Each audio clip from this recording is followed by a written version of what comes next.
you. Thank you.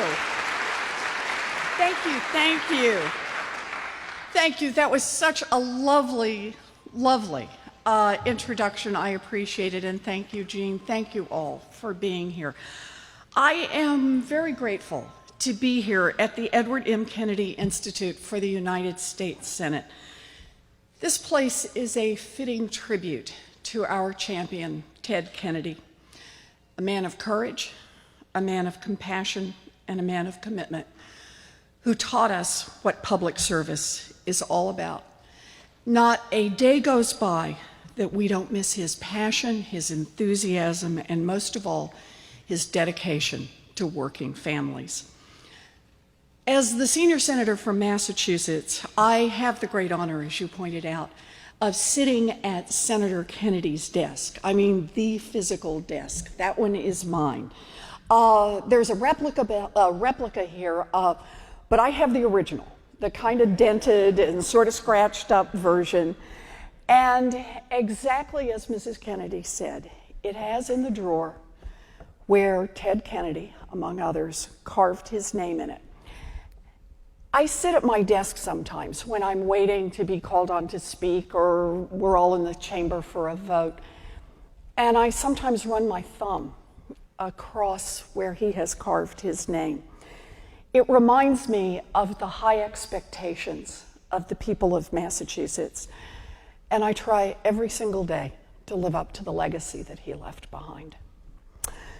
Now, Senator Kennedy took office just over 50 years ago today, or 50 years ago now, in the midst of one of the great moral and political debates in American history, the debate over the Civil Rights Act. His first speech on the floor of the Senate, just 4 months after his brother's assassination, he stood up to support equal rights for all Americans. He ended that speech with a very powerful personal message about what the civil rights struggle meant to the late President Kennedy, and I want to read it for you. He said, "His heart and soul are in this bill. If his life and death had meaning, it was that we should not hate, but love one another. We should use our powers not to create conditions of oppression that lead to violence, but conditions of freedom that lead to peace. We should use our powers not to create conditions of oppression that lead to violence, but conditions of freedom that lead to peace." And that's what I'd like to talk about today. A half century ago, when Senator Kennedy spoke of the Civil Rights Act, entrenched racist power did everything it could to sustain the oppression of African Americans, and violence was its first tool. Lynchings, terrorism, intimidation, the 16th Street Baptist Church, Medgar Evers, Emmett Till. When Alabama Governor George Wallace stood before the nation and declared in his 1963 inaugural address that he would defend segregation now, segregation tomorrow, segregation forever, he made clear that the state would stand with those who used violence. But violence was not the only tool of oppression. African Americans were effectively stripped of citizenship when they were denied the right to vote. The tools varied: literacy tests, poll taxes, moral character tests, grandfather clauses, but the results were the same. They were denied basic rights of citizenship and the chance to participate in self-government. And the third tool of oppression was deliberately to deny millions of African Americans economic opportunities solely because of the color of their skin. I have spoken often about how America built a great middle class, coming out of the Great Depression from the 1930s to the late 1970s. As GDP went up, wages went up for most Americans. But there is a dark underbelly to this story. While median family income in America was growing for both white and African American families, African American incomes were far behind those of white incomes. In the middle 1950s, the median income for African American families was just a little more than half the median income for white families. And the problem went far beyond income. Take a look at housing. For most middle-class families in America, buying a home is the #1 way to build wealth. It's a retirement plan. Pay off the house and live on Social Security. It's an investment option. Use the house as a way to be able to finance a business. It's a way to help the kids get through college. It's a safety net if someone gets really sick. And if all goes well and grandma and grandpa can hang on to the house until they die, it's a way to leave wealth to the next generation, a boost up the economic ladder. For much of the 20th century, did we lose there we go. Oh, just getting wound up here, okay. And for much of the 20th century, that is exactly how it worked for generation after generation of white Americans, but not for black Americans. Entire legal structures were created to prevent African Americans from building economic security through home ownership, legally enforced segregation, restrictive deeds, redlining, land contracts.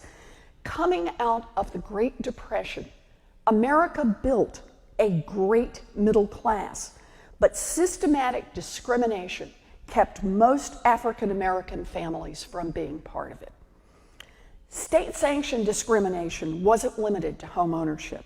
The government enforced discrimination in public accommodations, discrimination in schools, discrimination in credit. It was a long and spiteful list. Economic justice has not ever been sufficient to ensure racial justice. Owning a home won't stop someone from burning a cross in the front lawn. Admission to school won't prevent a beating on the sidewalk outside.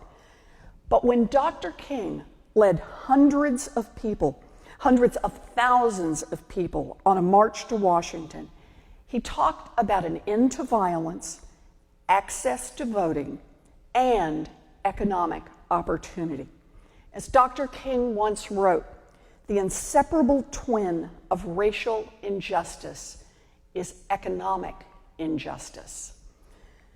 The tools of oppression were woven together, and the civil rights struggle was fought against that oppression wherever it was found, against violence, against the denial of voting rights, and against economic injustice.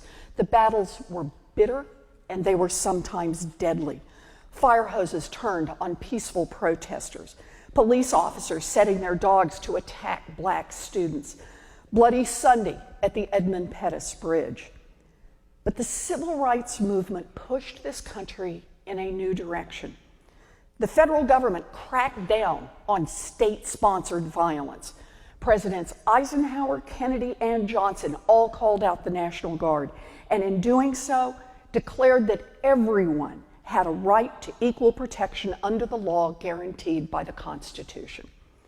Congress acted to protect the rights of all citizens to vote with the Voting Rights Act. And economic opportunities opened up when Congress passed civil rights laws that protected equal access to employment, to public accommodations, and to housing. In the same way that the tools of oppression were woven together, a package of civil rights laws came together to protect black people from violence, to ensure access to the ballot box, and to build economic opportunity. Or to say it another way, Black lives matter, Black citizens matter, and Black families matter.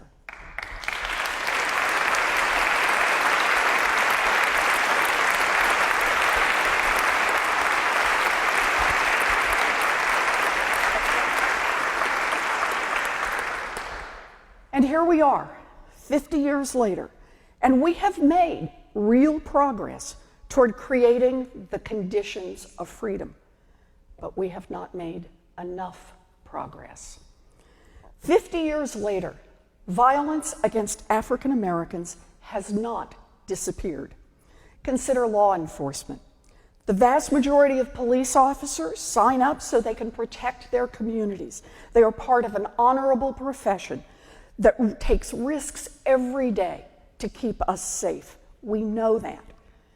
But we also know and say the names of those whose lives have been treated with callous indifference. Sandra Bland, Freddie Gray, Michael Brown. We have seen sickening videos of unarmed Black Americans cut down by bullets, choked to death while gasping for air, their lives ended by those who are sworn to protect them. Peaceful, unarmed protesters have been beaten.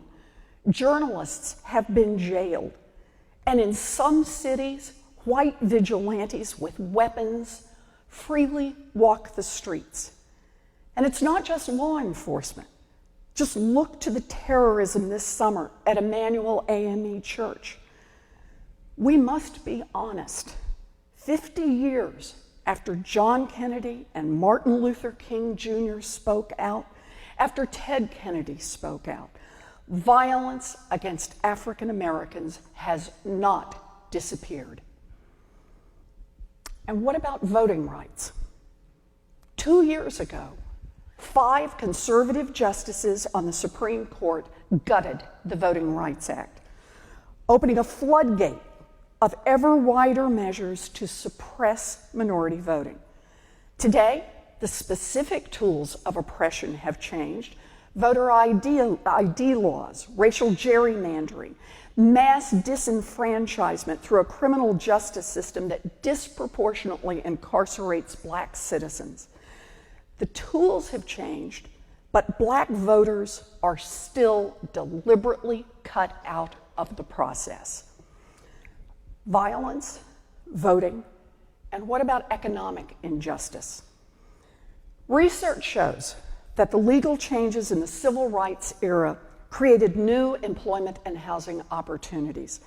In the 1960s and 70s, African American men and women began to close the wage gap with white workers, giving millions of Black families real hope that they could build economic security.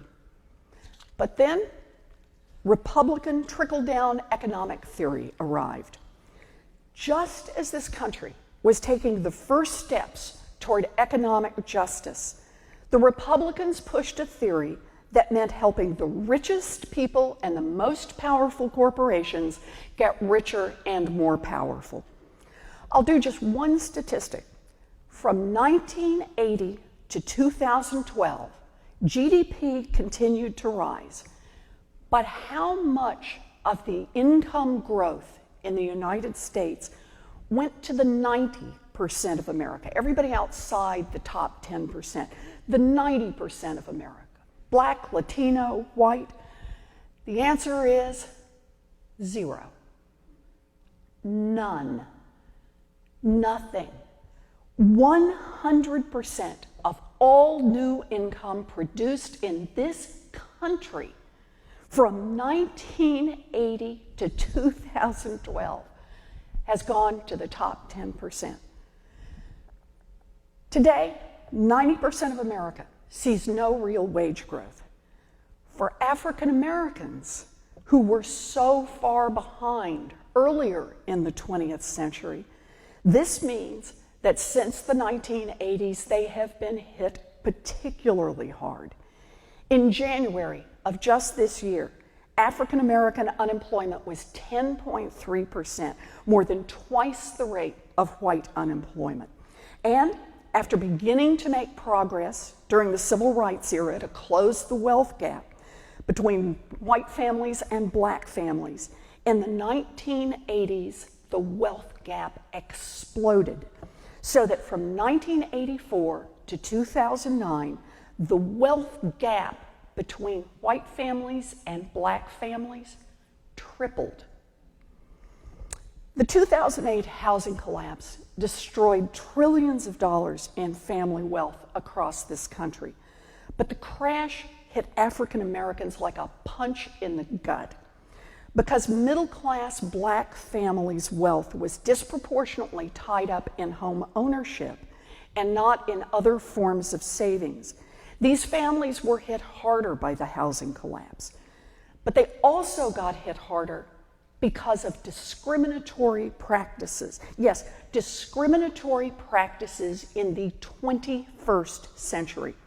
Recently, several big banks and other mortgage lenders paid out hundreds of millions of dollars in fines, admitting that they illegally steered Black and Latino borrowers into more expensive mortgages than white borrowers who had the same credit. Tom Perez, who at the time was the Assistant Attorney General for Civil Rights, called it a racial surtax. And it's still happening. Earlier this month, the National Fair Housing Alliance filed a discrimination complaint against real estate agents in Mississippi after an investigation showed that those agents consistently steered white buyers away from interracial neighborhoods and black buyers away from affluent ones. Another investigation showed similar results in our nation's cities. Housing discrimination is alive and well in 2015. So there you have it. Violence, voting, economic justice. We have made important strides forward, but we are not done yet. And now it is our time to act. I speak today with full knowledge that I have not personally experienced and can never truly understand the fear, the oppression, and the pain that confronts African Americans every day. But none of us can ignore what is happening in our country, not when our black friends, family, neighbors literally fear dying in the streets.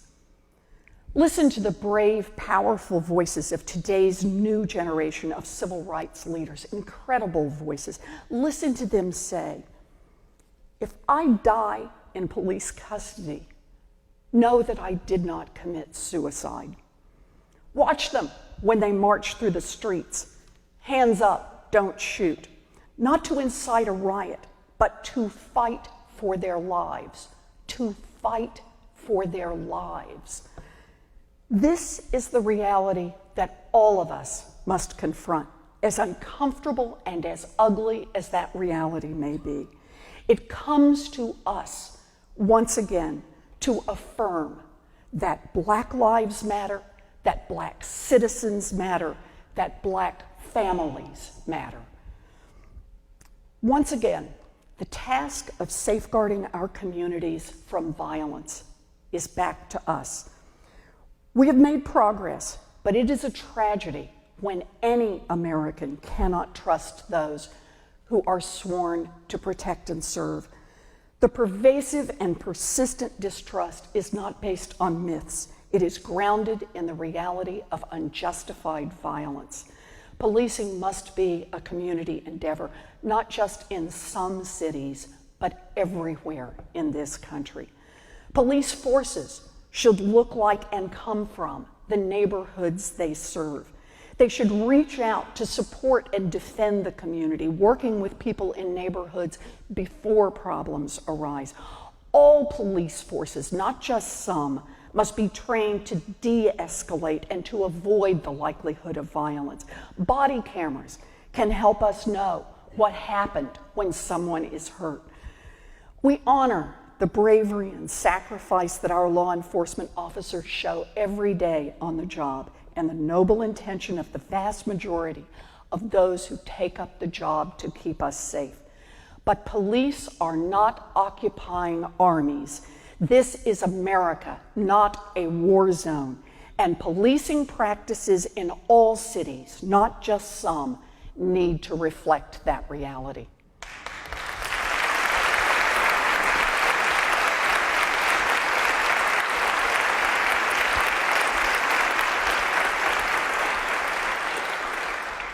Violence, voting.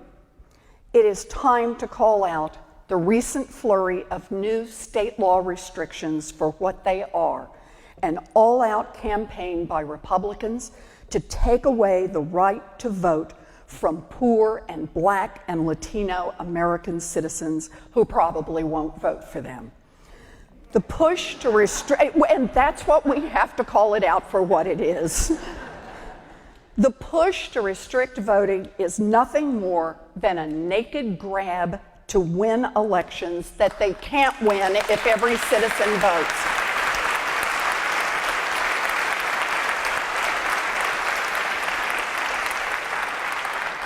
Two years ago, the Supreme Court eviscerated critical parts of the Voting Rights Act. Congress could easily fix this, and Democrats in the Senate have called for the restoration of voting rights. Now it is time for Republicans to step up and support a restoration of the Voting Rights Act, or stand before the American people and explain why they have abandoned America's most cherished liberties. You bet.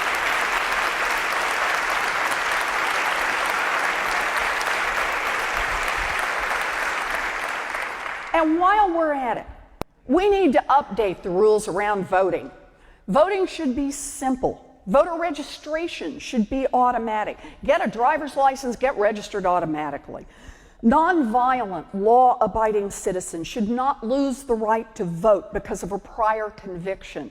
Election day should be a holiday, so no one has to choose between a paycheck and a vote. Yep. Early voting and voting by mail would give fast food workers and retail workers who don't get holidays off a chance to proudly cast their votes. The hidden discrimination that comes with purging voter rolls and short-staffing polling places must stop.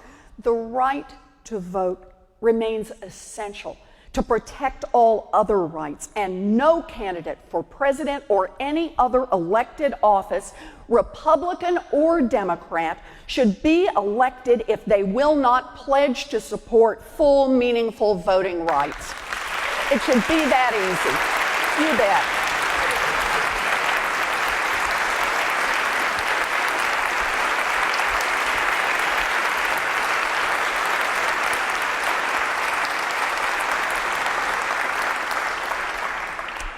Violence, voting, economic justice. Our task will not be complete until we ensure that every family, regardless of race, has a fighting chance to build an economic future for themselves and their families.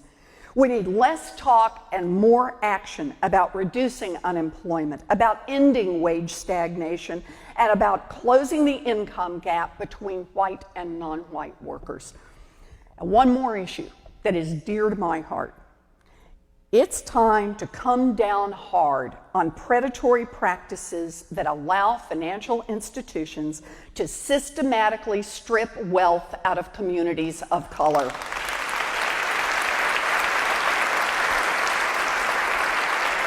Yep.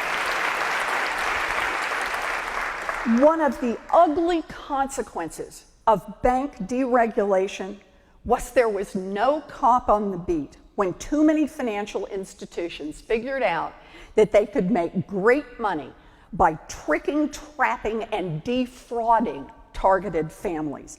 Now we have a Consumer Financial Protection Bureau. Yes.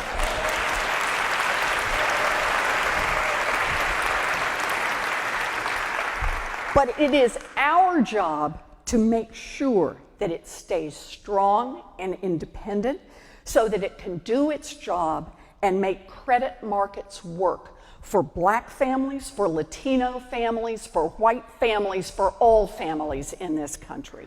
Yes.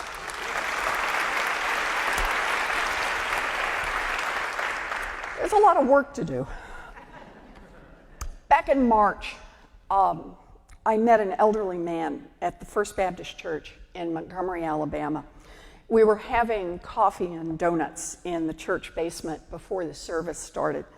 And he came over and started visiting with me, and he told me that more than 50 years earlier, May of 1961, he had spent 11 hours in that same basement, along with hundreds of people, while a mob outside threatened to burn down the church because it was a sanctuary for civil rights workers.